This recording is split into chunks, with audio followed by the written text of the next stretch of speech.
So I have some interesting numbers here for you. Came across this on Twitter, and I don't know, I thought this was worthy of sharing.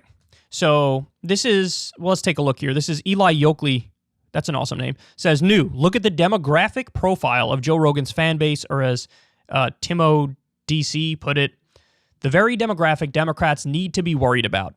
Dive into the data. So this is Joe Rogan's audience. So avid fans, 72% male. Now, some people might say, hey man, that's very, very male. But let me tell you something.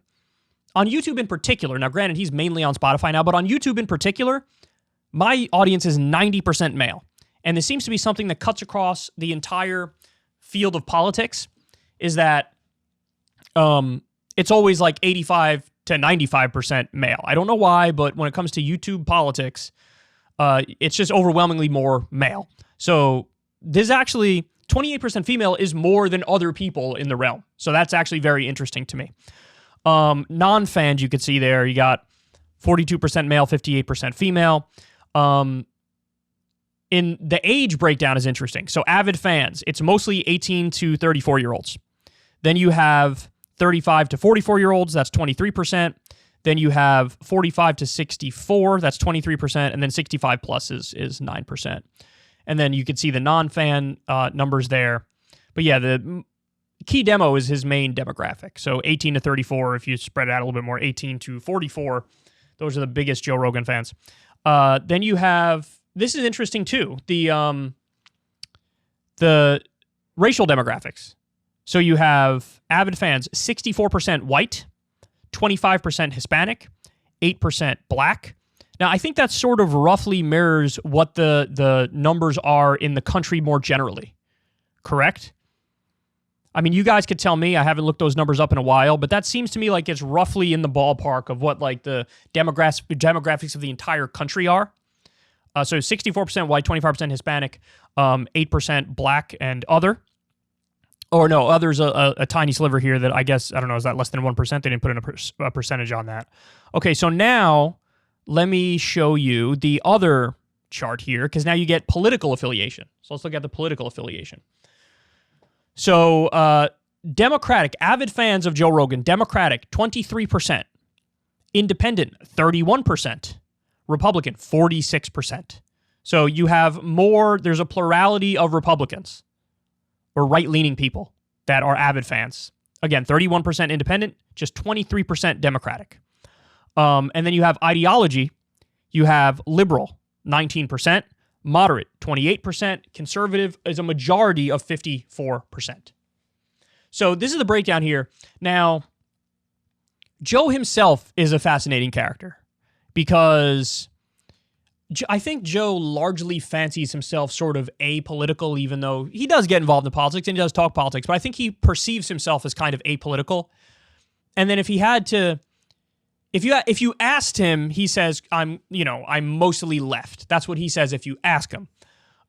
If you zoom out and you look at it a little more objectively and you go based off like what his primary focus is and the stuff he talks about, I would say he probably fits more into the camp of like the quote unquote enlightened centrists and, more independent type, because he does have a lot of heterodox views that are all over the map.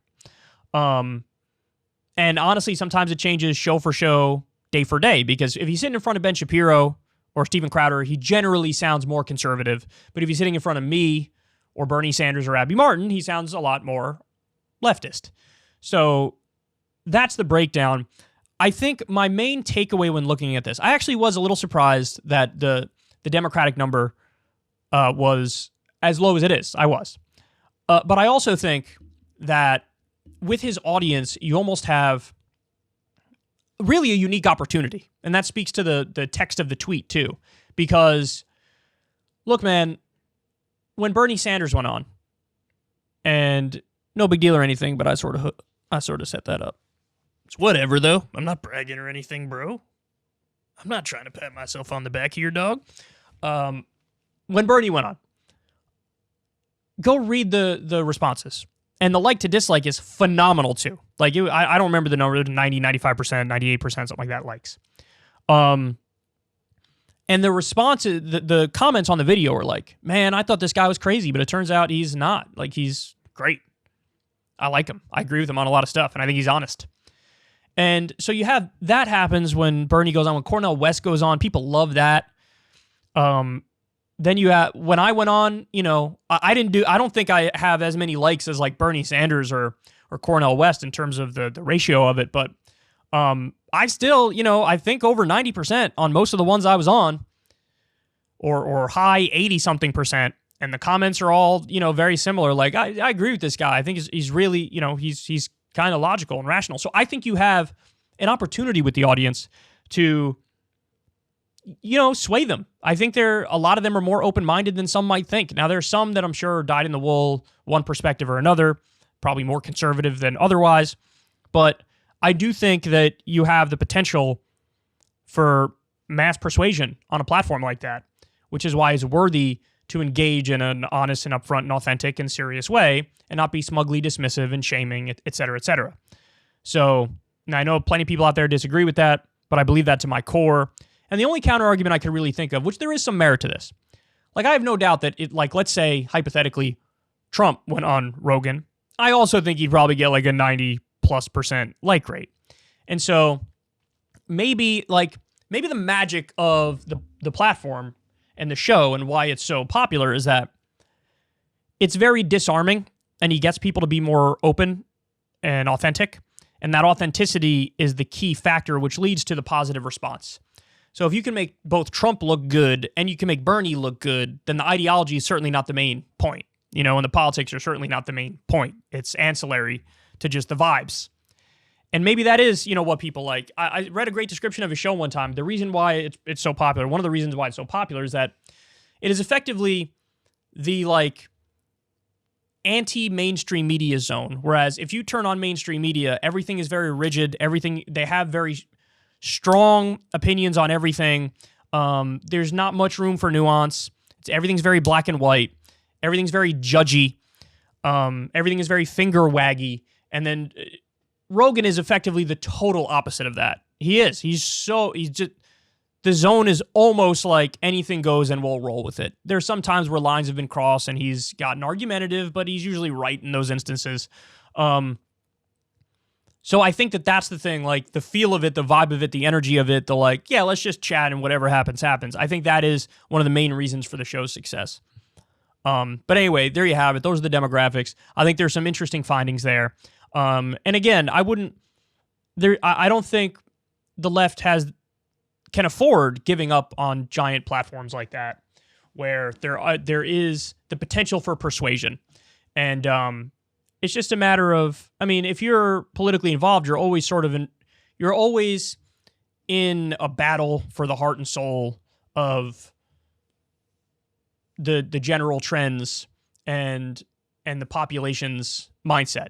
Like, you're always trying your best to shift the conversation back towards, hey, here's something that's really important and that we should do to change things for the better.